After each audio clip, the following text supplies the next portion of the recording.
এখনকার সব হুজুররাই বলে শবে বরাত বলতে কিছু নাই। শবে বরাত উপলক্ষে কিছু করা এগুলা কোনো নিয়ম নেই।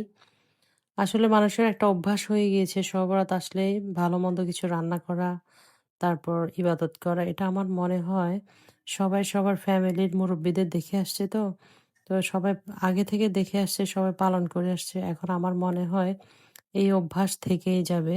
সবাই কিন্তু ঘটা করে আর মিষ্টি তেমন কিছু না বানালেও সবাই হালকা পাতলা কিছু না কিছু তো এই উপলক্ষে শবে বরাত উপলক্ষে এখন ঘরে, ঘরে আয়োজন একটু হলেও করা হয়। খুব বেশি না হলেও সামান্য কিছু হলেও কিন্তু সবাই আয়োজন করে। সবাই কিন্তু একটু নামাজও পড়ে। তো আসলে নফল নামাজ পড়লে তো কোনো ক্ষতি নেই, তাই না? যদি একটা উছিলায় যদি নামাজ পড়া হয় তাহলে তো ভালো। শরীরও ভালো থাকলো, মনও ভালো হয়ে গেল। আর সোয়াবও পাওয়া গেল।